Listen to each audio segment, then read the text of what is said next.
Congressman John Lewis, membre du Congrès, avant de décéder, a écrit « La démocratie n'est pas un État, c'est un acte ». Qu'entendait-il par là? Eh bien que la démocratie aux États-Unis n'est pas une garantie. C'est uniquement quelque chose d'aussi fort que notre volonté à nous battre pour la défendre, pour la protéger et ne jamais la considérer comme acquise. Protéger notre démocratie, cela nécessite de se battre, de faire des sacrifices. Mais c'est quelque chose que l'on fait avec joie et on voit également un progrès. Pourquoi? Eh bien parce que nous, le peuple, avons le pouvoir de bâtir un plus bel avenir.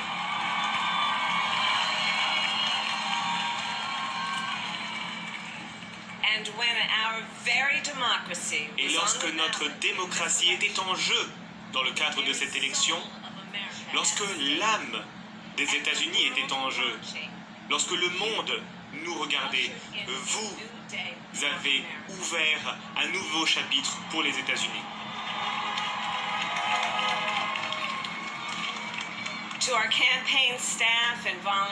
À notre équipe de campagne, à nos bénévoles, cette formidable équipe, je tiens à dire merci. Merci d'avoir mobilisé encore plus de personnes dans le processus démocratique. Et merci d'avoir rendu cette victoire possible. Merci aux scrutateurs, aux agents dans les bureaux de vote, à toutes les personnes qui ont travaillé avec acharnement afin de s'assurer que chaque vote soit compté. Notre nation vous doit une dette de gratitude.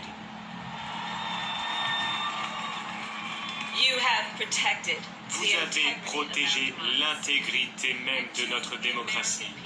Et aux Américaines et aux Américains qui font notre beau pays, merci. Merci de vous être mobilisés. Merci d'être allés aux urnes pour vous faire entendre.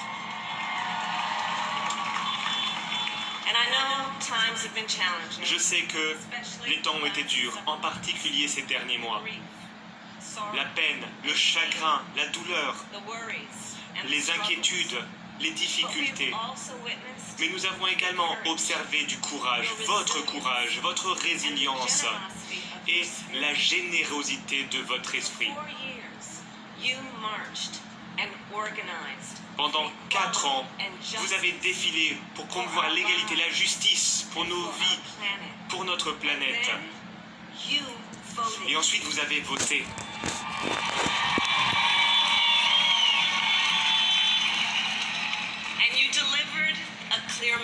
Et vous avez envoyé un message clair. Vous avez choisi l'espoir, l'unité, la décence, la science et oui, la vérité.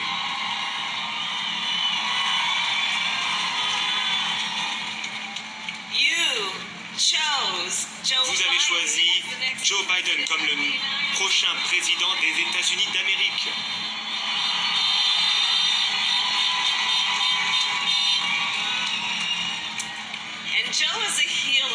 Et Joe, c'est un soigneur, quelqu'un qui unit, quelqu'un de fiable, qui a fait ses preuves, une personne qui a déjà traversé des épreuves de chagrin, quelque chose qui l'a rendu plus fort, qui nous aidera en tant que nation, qui nous aidera à retrouver le sens de notre nation.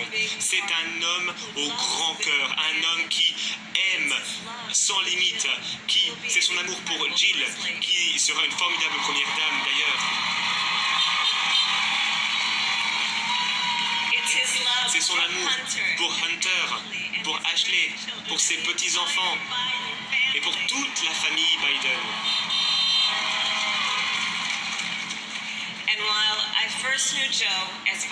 J'ai connu Joe en tant que vice-président et j'ai réellement appris à le connaître comme le père qui aimait Bo, mon cher ami Bo, dont nous nous souvenons aujourd'hui. Et à mon mari, Doug, et à nos enfants, Cole, Ella, à ma sœur Maya, à toute notre famille, je tiens à vous dire, je vous aime plus que je ne pourrais l'exprimer.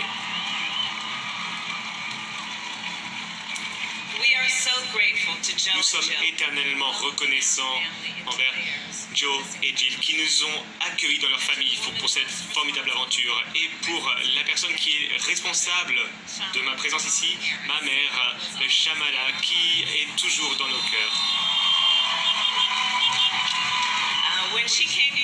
Lorsqu'elle est venue d'Inde à l'âge de 19 ans, bien, elle ne s'imaginait peut-être pas ce moment, mais elle était convaincue d'une chose.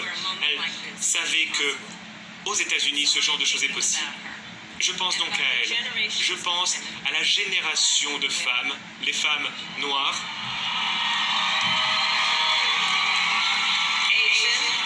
asiatiques, blanches, latines,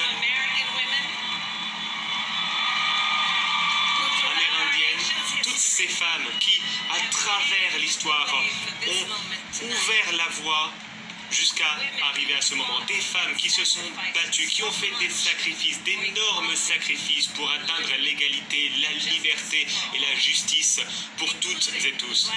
Y compris les femmes noires qui, trop souvent, sont oubliées, mais qui, très souvent, montrent bien qu'elles sont la colonne vertébrale de notre démocratie.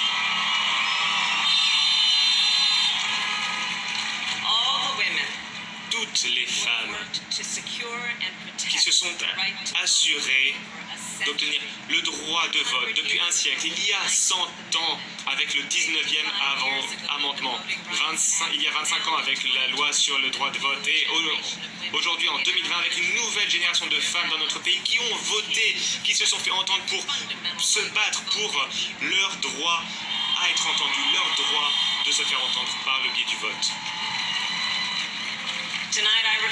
Ce soir, je repense à leur lutte, leur détermination et la force de leur vision. Voir ce qui peut être fait sans être surchargé par ce qui s'est passé. Et je suis soutenu par toutes ces femmes. Quel formidable exemple du caractère de Joe. Il a eu l'audace, le courage d'abattre une des barrières les plus anciennes de notre pays en choisissant une femme pour devenir vice-présidente.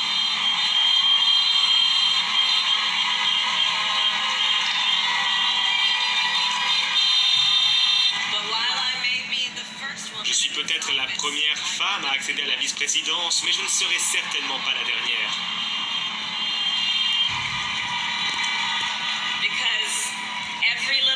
En effet, chaque petite fille qui me regarde ce soir voit que nous vivons dans un pays fait d'opportunités, de possibilités et aux enfants de notre pays. Peu importe votre genre, notre pays vient de vous envoyer un message clair. Rêvez, soyez ambitieux, dirigez avec conviction et voyez-vous comme certaines personnes ne vous voient peut-être pas parce qu'ils ne vous ont jamais vu, ils n'ont jamais vu quelqu'un comme ça. Mais nous vous applaudirons à chaque étape de votre parcours.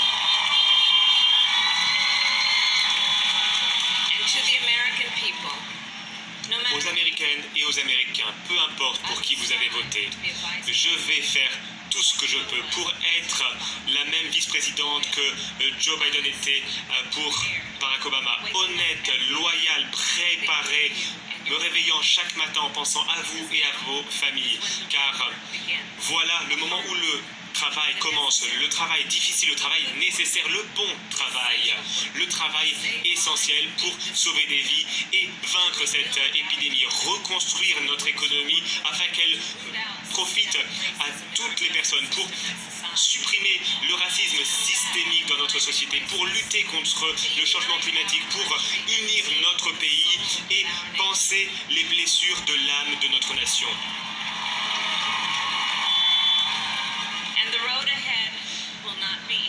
Le chemin sera difficile. Toutefois, l'Amérique est prête. Tout comme Joe et moi.